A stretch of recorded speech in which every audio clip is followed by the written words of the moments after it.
അപ്പോൾ ഈ പറഞ്ഞ പോലെ ചൈൽഡ് ആർട്ടിസ്റ്റ് ആയിട്ടാണ് സ്റ്റാർട്ടിങ്, കണ്ണീരിനും മധുരം എന്ന് പറഞ്ഞ മൂവിയിൽ. അപ്പോൾ ആ മൂവിയിൽ എങ്ങനെയാണ് ശരിക്കും സ്റ്റാർട്ടിങ്? ഓഡിഷൻ വഴിയാണോ അതോ ഇങ്ങനെ കൊച്ചു സുന്ദരി ഉണ്ടെന്ന് പറഞ്ഞിട്ട് ആരെങ്കിലും ഡയറക്റ്റ് വിളിച്ചതാണോ? ഫോട്ടോ കണ്ടിട്ടുണ്ട്. അത്യാവശ്യം സുന്ദരിയാണ്, അന്നും സുന്ദരിയാണ് ഇന്നും സുന്ദരിയാണ്, ഇന്ന് കുറച്ച് സൗന്ദര്യം കൂടി. അല്ല, അപ്പൊ എങ്ങനെയായിരുന്നു? ഓഡിഷൻ ആയിരുന്നോ അതോ ഈ കോൾ? അത് ആ സമയത്ത് ഞങ്ങൾ ദുബായിലായിരുന്നു. അപ്പൊ വെക്കേഷൻ ഒക്കെ വരുന്ന സമയം സിദ്ധു പനക്കൽ എന്ന് പറഞ്ഞിട്ട് സിദ്ധു അങ്ങള് പ്രൊഡക്ഷൻ കൺട്രോളർ ആയിരുന്നു ആ മൂവിയുടെ. അപ്പോൾ അവരിങ്ങനെ നോക്കുമായിരുന്നു ആ ഏജിലുള്ള കുട്ടികളെ വേണം ആ ക്യാരക്ടറിന് വേണ്ടിയിട്ട്. അപ്പം അങ്ങനെയാ എന്നെ ഇങ്ങനെ പോയി കാണാൻ വേണ്ടി പറഞ്ഞു. അപ്പം ഞാൻ ചെറുതിലെ ഇങ്ങനെ ഭയങ്കര ടോക്കറ്റീവും ഇപ്പോഴത്തെ പോലെ തന്നെയാണ്. അപ്പോൾ അങ്ങനെ പോയി കണ്ടിട്ടാണ് ആ മൂവി കിട്ടിയത്, രഘുനാഥ് പലേരി അങ്കിളുടെ. ശരിക്കും സിനിമ തന്നെയായിരുന്നു ആഗ്രഹം ചെറുപ്പം മുതലേ?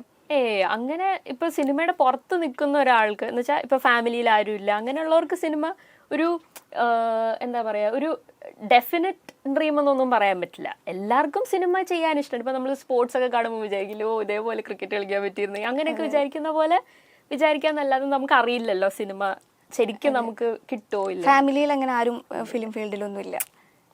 ഇങ്ങനെ ഒരു ചാൻസ് കിട്ടിയപ്പോൾ വന്നു, പിന്നെ അതിന് ഡ്രീം അങ്ങനെയായി. മാനസ ശരിക്കും അബ്രോഡ് ആയിരുന്നല്ലേ? ചെറുതിലെ ഞങ്ങൾ ദുബായിൽ അവിടെയായിരുന്നു. പിന്നെ അവിടുന്ന് ഇങ്ങോട്ട് എപ്പോഴാ പോകുന്നത്? 10th കഴിഞ്ഞപ്പോഴത്തേക്കാണ് ഞങ്ങൾ വന്നത്. അവിടെ വന്നു.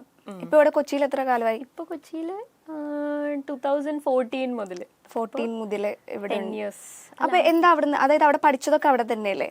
10th വരെ ഞാൻ അവിടെ ആയിരുന്നു. പെട്ടെന്ന് എന്താ അപ്പൊ അവിടുന്ന് ഇങ്ങോട്ട് വരണം? എനിക്ക് മെഡിസിന് പോകണമെന്നായിരുന്നു ആഗ്രഹം. അപ്പൊ പിന്നെ ഇവിടെ വന്ന് 11th 12th പിന്നെ കോച്ചിങ് ഒക്കെ ചെയ്താലാണല്ലോ പറ്റും, അങ്ങനെയൊക്കെ വെച്ചിട്ടാണ് വന്നത്. പക്ഷെ നമ്മൾ ദുബായിലെ സ്റ്റഡീസും നമ്മുടെ നാട്ടിലെ സ്റ്റഡീസും നല്ല ഡിഫറൻസ് ഉണ്ട്. അപ്പോൾ അവിടുത്തെ ഫ്രണ്ട്സ് അറ്റ്മോസ്ഫിയർ ഒക്കെ വിട്ട് പെട്ടെന്ന് ഇങ്ങോട്ട് വന്നപ്പോൾ ബുദ്ധിമുട്ടുണ്ടായിരുന്നില്ലേ? അങ്ങനെ ചോദിച്ചാൽ അല്ല, ഫ്രണ്ട്സ് ആരും ഇവിടെ ഉണ്ടായിരുന്നില്ലല്ലോ? ഫ്രണ്ട്സ് ആരും ഉണ്ടായിരുന്നില്ല. പിന്നെ ഞാൻ CBSE തന്നെയാണ് അവിടെയും പഠിച്ചത്. പിന്നെ ഇങ്ങനെ ചോദിക്കുമ്പോഴാണ് ഞാൻ ഓർക്കുന്നത് ശരിയാണല്ലോ എന്തൊക്കെ വ്യത്യാസങ്ങൾ ഉണ്ടായിരുന്നു. പക്ഷെ എനിക്ക് അല്ലാതെ എവിഡന്റ്ലി അങ്ങനെ ഭയങ്കര ചേഞ്ചസ് തോന്നിയില്ല, ഉണ്ടായിരുന്നില്ല, കുഴപ്പമില്ലായിരുന്നു. അപ്പൊ ഇവിടെ വന്നിട്ട് ദുബായ് ലൈഫ് മിസ് ചെയ്യുന്നൊന്നുമില്ല? അതുണ്ട്. പക്ഷെ ഞങ്ങൾ വന്ന സമയമാണ് ലുലു ഇവിടെ വന്നത്. എന്ന് വെച്ചാൽ ആ 2014 ആ സമയത്താണ് ലുലു ഓപ്പൺ ആയി തുടങ്ങി. അപ്പൊ പിന്നെ ഞങ്ങൾക്ക് അതൊരു ഭയങ്കര ഇതായിരുന്നു. അവിടുന്ന് ലുലു ഷോപ്പിങ്ങിന് അത് തൊട്ടടുത്തല്ലേ. അപ്പൊ ഞാൻ ചോദിക്കട്ടെ, കൊച്ചിയാണോ ദുബായ് ആണോ നല്ലത്? ഇപ്പൊ ഞാൻ കൊച്ചിന്ന് പറയും. അപ്പൊ ദുബായ് ഇല്ല? ഇപ്പൊ ഞാൻ കൊച്ചിയിൽ ഇപ്പൊ 10 years മുകളിലായിരുന്നു. എനിക്ക് കൊച്ചി ഇഷ്ടം. അപ്പൊ ലേറ്റസ്റ്റ് മൂവി എന്ന് പറയുന്നത് വ്യൂഹാണ്, തെലുങ്ക് മൂവി.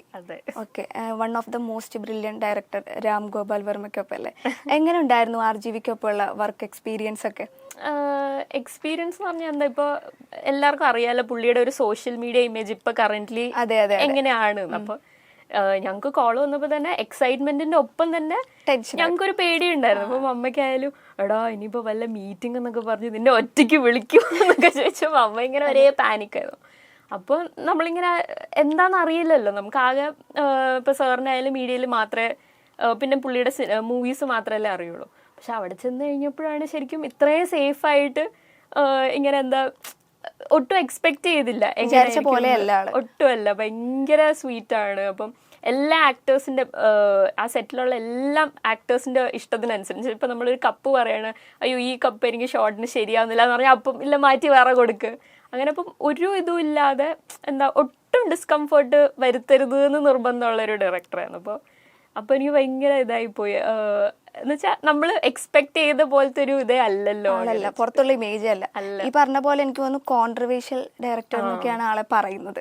അപ്പോൾ ഈ ഒരു ഫിലിമിൽ അഭിനയിക്കുക എന്ന് പറഞ്ഞപ്പോൾ ആരെങ്കിലും ഇങ്ങനെ പറഞ്ഞിരുന്നു അയ്യോ ഇങ്ങനത്തെ ഒരാളാണ് എന്തെങ്കിലും പറഞ്ഞിരുന്നു?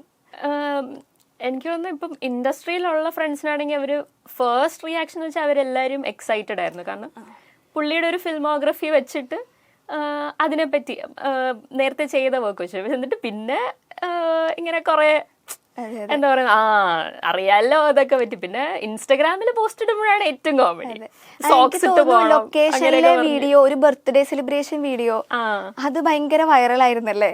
ശരിക്കും അതിൽ എന്താ സംഭവിച്ചത്? കേക്ക് കട്ട് ചെയ്യുമ്പോ ഞാൻ എന്ന് വെച്ചാൽ അന്ന് എന്റെ ബർത്ത്ഡേ ആയിരുന്നു രാവിലെ. അപ്പോൾ സാറിന്റെ തന്നെ ഒരു ബിൽഡിങ്ങിലാണ് ഈ സ്റ്റുഡിയോ ഒക്കെ ഉണ്ടായിരുന്നത്.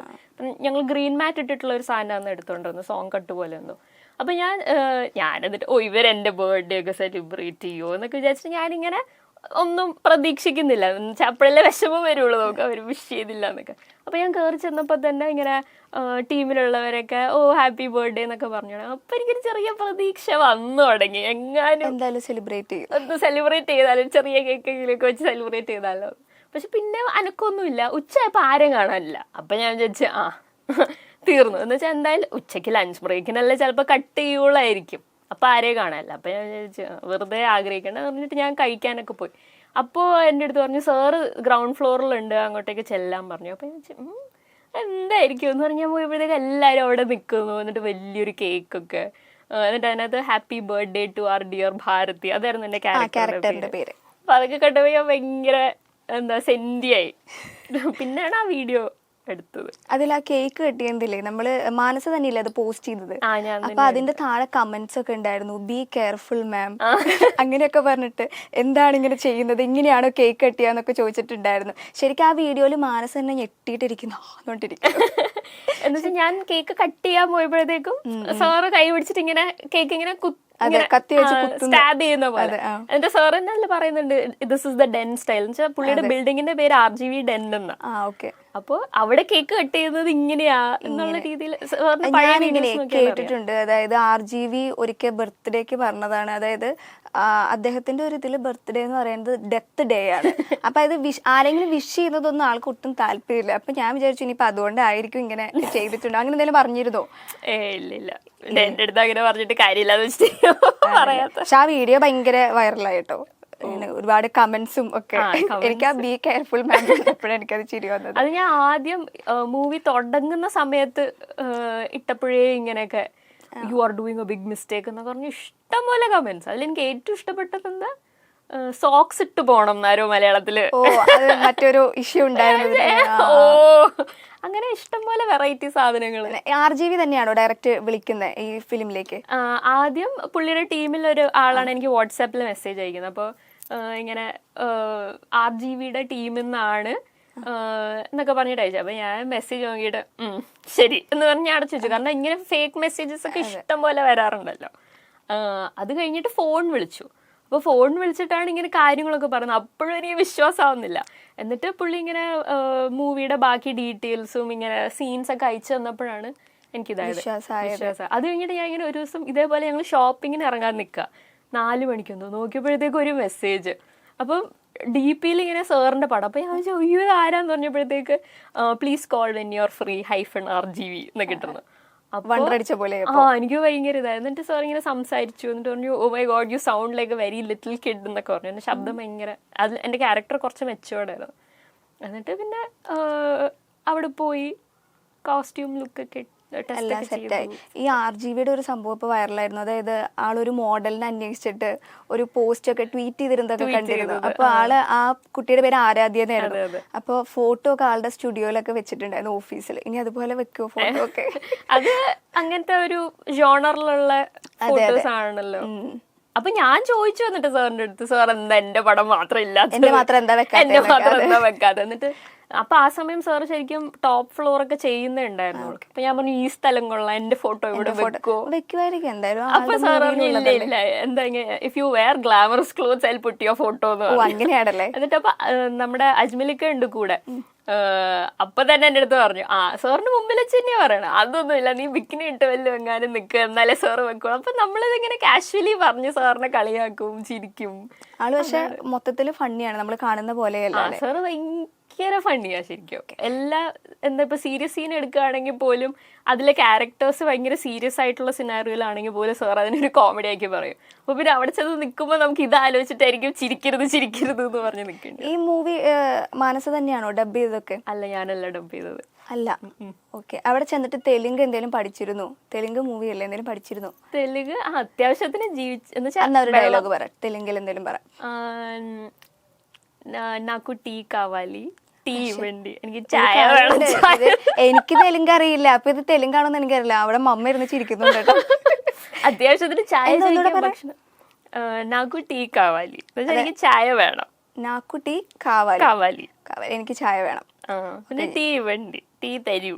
ഇത് കാണുന്നവർ ഇതിന്റെ താഴെ കമന്റ് ഇടണം കേട്ടോ, ഇത് തെലുങ്കാണോന്ന്. എനിക്ക് തെലുങ്കൊന്നും അറിയില്ല, മലയാളം തന്നെ നമ്മൾ എങ്ങനെ അഡ്ജസ്റ്റ് ചെയ്താ പോകുന്നതെന്നൊക്കെ. ഓക്കെ, വേറെ അത്രയും പോരെ. ഇതിൽ എന്ത് വേണമെങ്കിലും വേണം വേണം തരൂ. ഇതിൽ സാധനം മാറ്റിയിട്ടാ മതി. ഫുഡ് കാവലി, ഫുഡ് വേണ്ടി ഇതിനെ മാറ്റി മാറ്റി യൂസ് ചെയ്യും. ഇപ്പോൾ തെലുങ്കിൽ ഓൾറെഡി അഭിനയിച്ചു. അപ്പോൾ നമ്മുടെ മലയാളം ഇൻഡസ്ട്രി ആണോ കുറച്ചുകൂടെ തെലുങ്ക് ഇൻഡസ്ട്രി ആണോ, ഏതാ കുറച്ചുകൂടെ കംഫർട്ടബിൾ? ഇത് എല്ലാവരും ചോദിക്കുമെങ്കിലും എനിക്കിപ്പോഴും ഇതിനൊരു അങ്ങനെ നമുക്ക് പറയാൻ പറ്റില്ല. കാരണം അത് വേറൊരു സാധനം, ഇത് വേറൊരു സാധനം. ഇപ്പം നമുക്ക് നമ്മുടെ സ്വന്തം വീട്ടിലിരിക്കുമ്പോൾ ഉള്ളൊരു സുഖം ഉണ്ടല്ലോ. നമ്മൾ ആ ഫ്രീ ആയിട്ട് ഇപ്പം നമുക്ക് ഇപ്പം ലാംഗ്വേജിൻ്റെ കാര്യമായാലും നമുക്ക് ആൾക്കാരെ അറിയുന്നതായാലും അതിൻ്റെ ഒരു സുഖം എന്ന് പറയുന്ന ഒരു ഭയങ്കര ഫ്രീഡം അല്ലേ, അത് നമുക്ക് മലയാളത്തിലുണ്ട്. പക്ഷെ ഇപ്പം നമുക്ക് അതിൽ നിന്ന് മാറിയുള്ള എക്സ്പീരിയൻസ് എന്നാൽ കുറച്ചും കൂടെ ഒരു ഇപ്പോൾ അവിടെ ഇപ്പം നമ്മൾ സ്റ്റാർ അല്ലെങ്കിൽ പോലും നമ്മളിപ്പോൾ ഒരു മൂവി ചെയ്യുകയാണെന്ന് പറഞ്ഞാൽ തന്നെ അവിടെയുള്ള ആൾക്കാർക്കും അതൊക്കെ ഭയങ്കര ഒരു അത്ഭുതമായിരിക്കും. എന്ന് വെച്ചാൽ ഓ നിങ്ങൾ സിനിമയിലുള്ളതാണോ, അത് ആ സിനിമ എന്നുള്ളൊരു ടാഗേ ഉള്ളൂ. അല്ലാതെ നിങ്ങൾ ആരാധോ നിങ്ങൾക്ക് അഭിനയിക്കാൻ അറിയാവുന്ന ഒന്നും പ്രശ്നമല്ല അവർക്ക്. അപ്പം അത് വേറൊരു ഫീലിംഗ്. പക്ഷെ മലയാളം എന്ന് പറയുന്നത് എന്നും നമുക്ക് ആ വീട്ടിൽ വന്ന് കയറുമ്പോഴുള്ള സുഖം, പരിചയമുള്ള ആൾക്കാരെ കാണുമ്പോഴുള്ള സുഖം. ഇവിടെയാണ് കുറച്ചുകൂടെ കംഫർട്ടബിൾ. പക്ഷെ വേറെ ലാംഗ്വേജസ് വിളിച്ചു കഴിഞ്ഞാൽ നമ്മൾ പോകും. ഓഫ്കോഴ്സ്. അങ്ങനെ എനിക്ക് തോന്നുന്നു മാനസയ്ക്ക് കുറച്ചും കൂടിയും ആക്സെപ്റ്റൻസ് കിട്ടിയത്, അതുപോലെ ഭയങ്കര സപ്പോർട്ട് കിട്ടിയ ക്യാരക്ടർ ഇരവിപുരം ഡയറീസ് എന്ന് പറഞ്ഞിട്ടുള്ള ഷോർട്ട് ഫിലിമാണ്. ഇപ്പോഴും നമ്മൾ യൂട്യൂബിൽ സെർച്ച് ചെയ്ത് കഴിഞ്ഞാൽ മാനസ രാധാകൃഷ്ണൻ എന്ന് സെർച്ച് ചെയ്ത് കഴിഞ്ഞാൽ ഫസ്റ്റ് സജഷൻ വരിക ഈ ഇരവിപുരം ഡയറീസ്. ശരിക്കും അതിൽ ആ കല്യാണ പെണ്ണ് റോൾ ഉണ്ടല്ലോ, അതൊരു സംഭവമായിരുന്നു കേട്ടോ. അല്ലേ, അവരിങ്ങനെ ഓടി വന്ന് അത് ഒറ്റ സ്ട്രെച്ചിലാണോ ആ ഡയലോഗ്സ് ഒക്കെ പറഞ്ഞത്? പക്ഷെ എൻ്റെ ഇടയിൽ കട്ട്സ് ഉണ്ട്. ഞാൻ ചെയ്തപ്പോൾ അത് എൻ്റെ ബാക്ക് ഷോട്ട് ആയാലും ശരി ഫ്രണ്ട് ഷോട്ട് ആയാലും ശരി അത് വൺ ഗോയിലായിരുന്നു. എങ്ങനെയായിരുന്നു? എനിക്ക് തോന്നുന്നു ഇപ്പോഴും അതിന്റെ താഴത്തെ കമന്റ്സ് എന്ന് വെച്ച് കഴിഞ്ഞാല് ഓ കല്യാണപ്പെണ്ണിന്റെ ഡയലോഗ് മാസ് ഡയലോഗ്, മരണ മാസ് ഐറ്റം എന്നൊക്കെ പറഞ്ഞിട്ടാണ്. അത് എങ്ങനെയാ, അത് കഴിഞ്ഞതിന് ശേഷം ആൾക്കാരൊക്കെ എന്താ അതിനെ കുറിച്ച് പറഞ്ഞിരുന്നത്?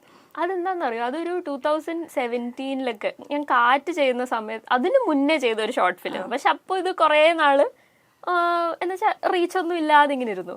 ഇടയിൽ എപ്പോഴും ഒരു സമയത്ത് എന്നുവെച്ചാൽ റീസെന്റ് ആണ് അത് ഭയങ്കര ഇങ്ങനെ ഇൻസ്റ്റഗ്രാമിലൊക്കെ വരും. അപ്പൊ എനിക്ക് ഫ്രണ്ട്സ് ഒക്കെ അയച്ചു തരും, ഇതെപ്പോ അതൊക്കെ ചോദിച്ചിട്ട് എനിക്ക് അയച്ചു തരും. അതിനായിട്ട് എന്തെങ്കിലും പ്രിപ്പയർ എന്തെങ്കിലും ചെയ്തിരുന്നത്? കറക്റ്റ് നമ്മള് ശരിക്കും ഉള്ളെന്ന് വന്ന് പറഞ്ഞ പോലത്തെ ഒരു ഫീൽ. നീ ആരാന്നൊക്കെ ചോദിക്കുന്ന സംഭവങ്ങളില്ലേ? എനിക്കറിയില്ല, അത് അതിനു വേണ്ടി അങ്ങനെയൊന്നും ചെയ്തൊന്നുമില്ല. പക്ഷെ അടിപൊളിയായിരുന്നു. ഇപ്പോഴേ നമ്മുടെ സിനിമയിൽ കിട്ടുന്നതിനെക്കാട്ടിലും ഡിഫറെന്റ് റോൾസ് ഷോർട്ട് ഫിലിമിൽ കിട്ടുന്നത് പോലെ തോന്നിയിട്ടുണ്ടോ? എന്ന് വെച്ചാൽ ഇപ്പോൾ സിനിമ എന്ന് പറയുമ്പോൾ അത് വലിയൊരു ക്യാൻവാസ് അല്ലേ. അപ്പോൾ അതിനകത്ത് നമ്മുടെ ഏരിയ ചിലപ്പോൾ അതിലും ഒരു 20 മിനിറ്റ്സോ ഇതൊക്കെ ആയിരിക്കും. ഷോർട്ട് ഫിലിമിലും നമ്മുടെ ഇത് 20 മിനിറ്റ്സോ 30 മിനിറ്റ്സോ അങ്ങനെയൊക്കെ വെച്ചിട്ടായിരിക്കും എനിക്ക്. പിന്നെ ഇപ്പോൾ ഷോർട്ട് ഫിലിംസ് ആകുമ്പോൾ കുറേ കൂടെ എക്സ്പ്ലോർ ചെയ്യാനുള്ള ഒരു ഫ്രീഡം എല്ലാവർക്കും. ഇനി എങ്ങനത്തെ ക്യാരക്ടേഴ്സ് ചെയ്യണം എന്നാ കുറച്ചുകൂടെ ആഗ്രഹങ്ങളുള്ളത്? അങ്ങനെയൊന്നും ഉണ്ടായിരിക്കുമല്ലോ. എന്നാലും എനിക്ക് ഇങ്ങനത്തെ ക്യാരക്ടർ ചെയ്താൽ പറയാൻ പാടില്ല. എന്നാലും ഉണ്ടായിരിക്കുമല്ലോ, എനിക്കിപ്പോൾ ഒരു ത്രില്ലർ ക്യാരക്ടർ ചെയ്യണം, അല്ലെങ്കിൽ ഒരു കോമഡി ക്യാരക്ടർ ചെയ്യണം, സീരിയസ് ആയിട്ടുള്ളത് ചെയ്യണം. ഇപ്പോൾ വ്യൂഹത്തിൽ ഒരു സീരിയസ് ക്യാരക്ടർ ആയിരുന്നു. ഇനി ഇപ്പൊ മലയാളത്തിലേക്ക് വരുമ്പോൾ അങ്ങനെ എന്തെങ്കിലും ആഗ്രഹം ഉണ്ടായിരിക്കുമല്ലോ? ആഗ്രഹമുണ്ട്. ഞാനിപ്പോ പൊതുവെ ഇങ്ങനെ ഒരു വിക്ടിം ആയിട്ടുള്ള ക്യാരക്ടേഴ്സ് ആണല്ലോ ഇങ്ങനെ പാവം. അതിന്റെ ഒരു ഓപ്പോസിറ്റ് സൈഡ് ചെയ്താൽ കൊള്ളാറുണ്ട്. ഇപ്പൊ ഒരു ത്രില്ലർ കണ്ടുപോവാണെങ്കിൽ ഒരിക്കലും ഈ ക്യാരക്ടർ ആയിരിക്കില്ല അത് ചെയ്തത്, പക്ഷെ at the end of the movie നോക്കുമ്പോൾ ആ ക്യാരക്ടർ ആയിരിക്കും അതിന്റെ പിന്നിൽ, അങ്ങനെയൊക്കെ പറയുന്ന സംഭവങ്ങളില്. അതായത് നമ്മുടെ പേര് പറയുമ്പോൾ പെട്ടെന്ന് ആ ക്യാരക്ടർ ഓർമ്മ വരണം. അല്ല ഇപ്പൊ ആ സ്റ്റോറി നമ്മൾ കണ്ടുപോകുമ്പോഴായാലും ഇപ്പൊ ഒരു ക്രൈം നടന്നെങ്കിൽ ഒരിക്കലും ആ ക്യാരക്ടർ ആയിരിക്കില്ല, അങ്ങനെ നമ്മൾ ഒരു ഗസ് ഗെയിം നടക്കുമല്ലോ, അങ്ങനത്തെ സാധനം. ഇപ്പൊ ഈ സിനിമയിലേക്കുള്ള ഓരോ ക്യാരക്ടേഴ്സ് വരുമ്പോൾ എങ്ങനെയാ, ഒറ്റയ്ക്കാണോ സെലക്ട് ചെയ്യുക അതോ അമ്മ ഹെൽപ്പ് ചെയ്യോ, എങ്ങനെയാ? അവരോട് എന്തെങ്കിലും അഭിപ്രായം എന്തെങ്കിലും ഒക്കെ ചോദിക്കാറുണ്ടോ അതോ സ്വന്തം ഡിസിഷൻ ആണ്? അഭിപ്രായം ഓഫ് കോഴ്സ് നമ്മൾ വീട്ടിലിങ്ങനെ സംസാരിക്കും, ഇങ്ങനെയൊക്കെയാണ്. അതിപ്പോ ആർക്കായാലും ഉണ്ടാവില്ല അങ്ങനെ വീട്ടിലൊരു ഡിസ്കഷൻ, നമ്മളിപ്പോ ഒരു ഒപ്പീനിയൻ എടുക്കല് ഫസ്റ്റ് ലെവലില് ഉണ്ട്. ക്യാരക്ടേഴ്സ് വരുമ്പോൾ എന്താ കൂടുതലും നോക്കാറ്? ഇപ്പോൾ ഒരുപാട് ക്യാരക്ടേഴ്സ് വരുന്നുണ്ടായിരിക്കുമല്ലോ, നമ്മളത് എന്ത് നോക്കിയിട്ട് സെലക്ട് ചെയ്യാറ്? ഇപ്പം എന്നെ പോലത്തെ ന്യൂ കമേഴ്സിന് ഈ പറഞ്ഞ പോലത്തെ ഓപ്ഷൻസ് കുറവാണ്. അപ്പൊ നമ്മള് വരുന്നതിൽ ഏറ്റവും ബെസ്റ്റ് പിക്ക് ചെയ്യും. ആ വരുന്ന ഓപ്ഷൻസിൽ മിക്കവാറും എല്ലാം ചെയ്യേണ്ടിയും വരും, കാരണം അത്രയധികം ഓപ്ഷൻസ് ഉണ്ടാവില്ലല്ലോ. അപ്പോൾ ആദ്യം നോക്കുന്നത് ഡയറക്ടർ, ഹീറോ, പ്രൊഡ്യൂസർ അങ്ങനത്തെ തന്നെയായിരിക്കും നോക്കുക. അങ്ങനെയാണ്. പിന്നെ ഇപ്പം അങ്ങനെ പേരൊന്നും പറയാനില്ല, എൻറ്റയർലി പുതിയൊരു ടീമാണെങ്കിൽ നമ്മൾ ഓഫ് കോഴ്സ് സ്റ്റോറി നമ്മുടെ ക്യാരക്ടർ ആയിരിക്കും നോക്കുക. അപ്പോൾ ഇനി ഞാൻ വേറൊരു സംഭവം, ഒരു സെഗ്മെന്റ് പോലെയാണ്. അതായത് ഞാൻ റാപ്പിഡ് ഫയർ എന്ന് പറഞ്ഞിട്ട് കുറച്ച് ക്വസ്റ്റ്യൻസ് പ്രിപ്പയർ ചെയ്തിട്ടുണ്ട്. കുറച്ച് സിമ്പിൾ ആയിട്ടുള്ള ഒരു 10 ക്വസ്റ്റ്യൻസ്. സിമ്പിൾ എന്ന് പറയുമ്പോഴാണ് എനിക്ക് പേടി. സിമ്പിൾ ആയിട്ടുള്ള 10 ക്വസ്റ്റ്യൻസ്. അപ്പോൾ പെട്ടെന്ന് ഇങ്ങനെ നമുക്ക് പോവാം. ഫസ്റ്റ് ക്വസ്റ്റ്യൻ ചോദിക്കുകയാണേ, ലാലേട്ടനും മമ്മൂക്കയ്ക്കും ഒപ്പം ലീഡിങ് റോള് ഒരേ ടൈമിൽ കിട്ടുന്നു. ഇത് രണ്ടിന്റെ ഷൂട്ടിംഗ് ആരംഭിക്കുന്നതും ഒരേ ടൈമിലാണ്. പക്ഷെ ഇതിൽ ഏതെങ്കിലും ഒന്ന് സെലക്ട് ചെയ്യാൻ പറ്റുള്ളൂ. ഏത് സെലക്ട് ചെയ്യും? ഞാൻ എൻ്റെ ക്യാരക്ടർ നോക്കിയിട്ടെടുക്കും. പക്ഷെ ഏതെങ്കിലും ഒന്ന്, എന്നാലും ഏതെങ്കിലും ഒന്ന്. അയ്യോ, ടഫ് ക്വസ്റ്റ്യൻ ആണ്. പക്ഷെ ആൻസർ എനിക്കറിയില്ല. രണ്ടും ലീഡിങ് റോളാണ്. ഏത് അഭിനയിച്ചാലും സെറ്റാന്നൊക്കെ. എനിക്ക് മമ്മൂക്കേനാണ് കൂടുതൽ ഇഷ്ടം. അങ്ങനെയൊന്നുമല്ല, ഞാൻ മമ്മൂക്കേനെയാണ് ഇതുവരെ അങ്ങനെ കണ്ടിട്ടില്ലാത്തതെന്ന് വെച്ചാൽ ഇങ്ങനെ ഇതുവരെ കണ്ടിട്ടില്ല. അല്ല, അമ്മ മീറ്റിങ്ങിനൊക്കെ പോകുമ്പോൾ ഇങ്ങനെ ഒരു ഗ്ലിംസിൽ അങ്ങനെ ഒരു കാഴ്ച അല്ലാതെ കുറച്ചുകൂടെ എന്താ. ഓക്കെ, അപ്പോൾ മമ്മൂക്കേനെ കാണണം, സംസാരിക്കണം എന്നൊക്കെ ആഗ്രഹമുണ്ട്. അതെ, മമ്മൂക്ക ഇന്റർവ്യൂ കാണട്ടെ എന്നൊക്കെ. ഓക്കെ, നെക്സ്റ്റ് ക്വസ്റ്റ്യൻ ആണ്, ഇൻഡസ്ട്രിയിൽ ക്രഷ് തോന്നിയ ഒരു ആക്ടർ, മലയാളം വേണം ബോളിവുഡും വേണം? മലയാളം DQ. എന്താ റീസൺ? എന്താ? ഡിക്കിന്റെ സ്റ്റൈൽ, ഡിക്കിന്റെ ബോഡി. ഈശ്വരായിരിക്കും അങ്ങനെ ഡിക്കിന്റെ മൊത്തത്തിലുള്ള ഒരു ആംഗ്രി യങ് മെൻ ലുക്ക് നല്ല ഇഷ്ടമാണ്. ഇനി ബോളിവുഡില്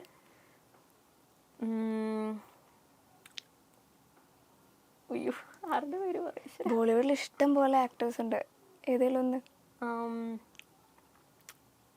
ഇപ്പൊ currently Ranbir Kapoor.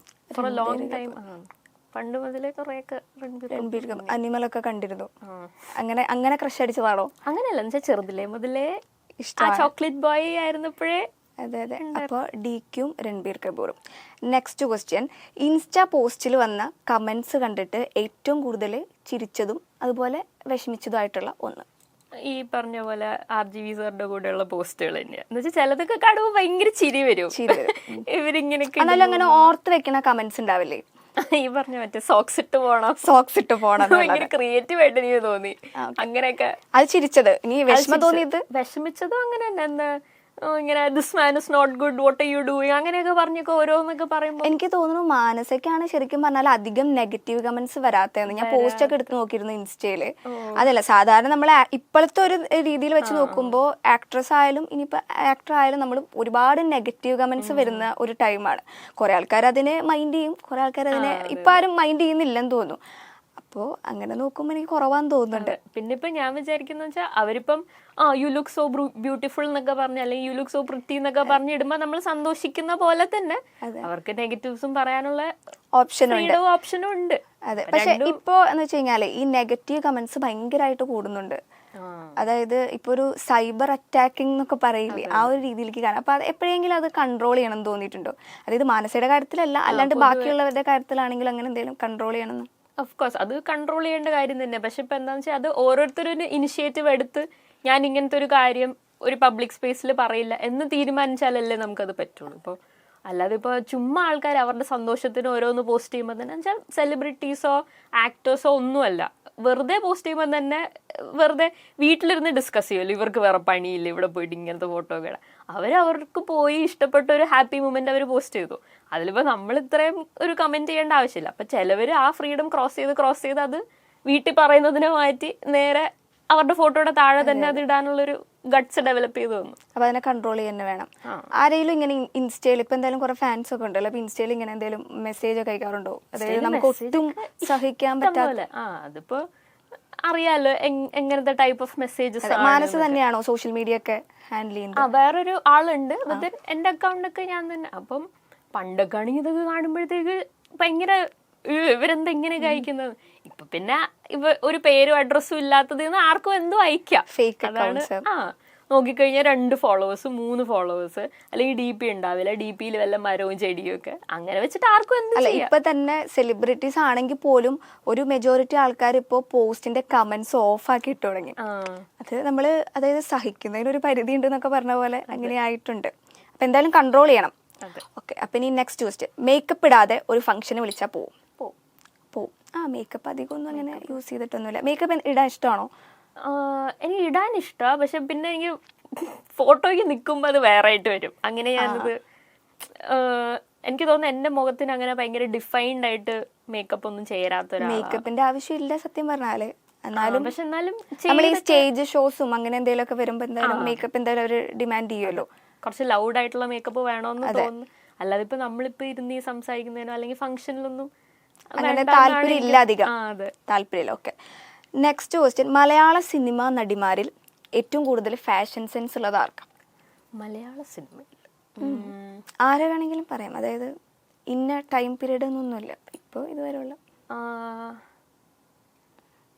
Fashion sense എന്ന് പറയുമ്പോൾ അങ്ങനെ ഒന്നെങ്കിൽ ഫാഷൻ സെൻസ് പറയാം, അല്ലെങ്കിൽ മാനസിക കണ്ടിട്ട് ഇവർ കൊള്ളാം, അടിപൊളി അങ്ങനെ തോന്നുമല്ലോ. നമുക്കിപ്പോൾ പുറത്തുനിന്ന് ഒരാളെ കണ്ടു കഴിഞ്ഞാൽ നമുക്ക് തോന്നും ഇവരുടെ ഡ്രസ്സിങ് സെൻസ് കൊള്ളാം, അല്ലെങ്കിൽ മേക്കപ്പ് കൊള്ളാം, ഹെയർ സ്റ്റൈൽ കൊള്ളാം, അങ്ങനെ ഒക്കെ തോന്നിയ ഒരാളുണ്ടായിരിക്കുമല്ലോ. എനിക്കിത് ഫാഷൻ ആണോ എന്ന് തന്നെ അറിയില്ല, പക്ഷെ എനിക്ക് തോന്നുന്നു ഇപ്പം ശോഭന മാം അവരുടെ ഓരോ ഫംഗ്ഷനും അതിനെ ഇട്ട് നിൽക്കുമ്പോഴത്തേക്ക് എന്തും പോവും ആ ബോഡിയിലും ആ മുഖത്തിലും. എന്ന് വെച്ചാൽ ഇപ്പൊ ചേരാത്തൊരു ഫാഷൻ ഒന്നുമില്ല, അവരിടുന്ന എന്തും ഫാഷനാ. എന്നുവെച്ചാൽ അത്രയ്ക്കുള്ള ആ ഒരു ആറ്റിറ്റ്യൂഡും അതെല്ലാം ഭയങ്കര കറക്റ്റ് അല്ലേ, എന്തും ക്യാരി ചെയ്യും അവരുടെ. ഭയങ്കര ഭംഗിയെ കാണാൻ. അങ്ങനെ ട്രൈ ചെയ്ത് നോക്കിയിട്ടുണ്ടോ? നോക്കലുണ്ട്. അല്ല, ഇപ്പൊ ഞാനാണെങ്കിൽ പോലും എനിക്ക് ഇഷ്ടമുള്ള പണ്ട് ചെറുപ്പത്തിലൊക്കെ ഇഷ്ടമുള്ള ആക്ട്രസ് ഒക്കെ ആണെങ്കിൽ അതേപോലെ സാരിയൊക്കെ എടുത്ത് അതുപോലെ ആവില്ലെങ്കിലും ജസ്റ്റ് ഒന്ന് ട്രൈ ചെയ്ത് നോക്കും, കണ്ണാടിയുടെ മുമ്പിലൊക്കെ നിന്നിട്ട് അങ്ങനെയൊക്കെ നോക്കിയിട്ടുണ്ട്. പിന്നെ ഞാനും എന്റെ കസിനും ചെറുതില് ഞങ്ങൾ എല്ലാ ദിവസവും വെക്കേഷന് വൈകിട്ടാവുമ്പം ഉള്ള ദുപ്പട്ടകളെല്ലാം എടുത്തോണ്ട് ഇറങ്ങും ഞങ്ങൾ വൈകിട്ട്. എൻ്റെ അമ്മ എന്നിട്ട് ഞങ്ങൾ ഡ്രസ്സപ്പ് എന്നാണ് ഞങ്ങളുടെ ആ ഗെയിമിന്റെ പേര്. ഞങ്ങളിങ്ങനെ ഡ്രസ്സ് ഇടും, എന്നിട്ട് വലിയ ഐഷാഡോ ഒക്കെ. അന്ന് ആ സമയം എന്ന് വെച്ചാൽ ഇപ്പൊ നയൻതാരയൊക്കെ ഇങ്ങനെ 2 കളർ ഐഷാഡോ ഒക്കെ ഇടുന്ന സമയം. അപ്പൊ ഞങ്ങൾ 2 കളർ ഐഷാഡോ, ഒരു 10,000 ക്ലിപ്പ്, അങ്ങനെയൊക്കെ ഞങ്ങള് ഡ്രസ്സപ്പ് ആയിരുന്നു ഞങ്ങളുടെ മെയിൻ. ഓരോന്നായിട്ട് ഡ്രസ്സപ്പ് ചെയ്യുക. അപ്പൊ ഒരു സാരി ഉടുക്കാനുള്ള വലിപ്പമില്ല, ദുപ്പട്ടയിൽ ഒതുങ്ങാനുള്ള ബോഡിയുള്ളൂ, അതിൽ ഞങ്ങൾ എന്തൊക്കെ ചെയ്യാറുണ്ട്. അപ്പൊ ഇപ്പൊ ഞങ്ങളത് ടീ അടയ്ക്കും പറയോ അതൊക്കെ നല്ല രസമായിരുന്നു, ഇപ്പൊ അത് മിസ് ചെയ്യുന്നുണ്ടെന്ന് വെച്ചാൽ ഇപ്പൊ അത്രയും കോമാളിയേഷൻ കെട്ടാനുള്ള ധൈര്യം ഇല്ല. അന്നാണെങ്കിൽ കാണുന്ന എന്താണോ ഇന്നാവുമ്പോ എല്ലാരും ശ്രദ്ധിക്കും. അന്ന് പിന്നെ അധികം ഇന്ന് ഓൾറെഡി സെലിബ്രേറ്റ് ആയിരുന്നൊക്കെ. അല്ല, ഇപ്പൊ ശോഭന മാമിനെ ഇഷ്ടമാന്ന് പറഞ്ഞു, അപ്പൊ നമ്മൾ അഭിനയിക്കുന്ന സമയത്ത് ഇങ്ങനെ ഇപ്പൊ ഇഷ്ടമുള്ള ആക്ട്രസിന്റെ അങ്ങനെ എന്തെങ്കിലും നമ്മൾ ഇൻസ്പിറേഷൻ പോലെ എടുക്കാറുണ്ടോ? നമ്മളിപ്പോ ക്യാരക്ടർ അറിയുമ്പോൾ നമ്മൾ റെഫറൻസിനും കുറെ നോക്കുമല്ലോ. പക്ഷെ ഇപ്പൊ എല്ലാ ഡയറക്ടേഴ്സും പറയുന്നത് നിങ്ങൾ അങ്ങനെ മൂവി റെഫറൻസ് നോക്കരുത്, കാരണം അതൊരു ഇമിറ്റേഷൻ പോലെ ആയിപ്പോവും. അല്ലാതെ റിയൽ ലൈഫിൽ നിന്ന് എന്തെങ്കിലും ഇപ്പൊ എന്താ ഈ ഡോക്യുമെന്ററീസ് പോലെയോ അല്ലെങ്കിൽ ഇപ്പൊ ന്യൂസ് വീഡിയോസ് പോലത്തെയോ അങ്ങനത്തെ നോക്കാം. പക്ഷെ എന്നാലും അതൊരു ടെംപ്ടേഷൻ ആണ്, ഇവർ ആ ക്യാരക്ടർ ചെയ്തപ്പോ എങ്ങനെ ചെയ്തത്, ഇപ്പൊ മറ്റേവർ ആൻസർ എഴുതിയപ്പോ എങ്ങനെ എഴുതിയെന്നൊക്കെ അറിയാനുള്ള ഒരു ടെംപ്ടേഷൻ.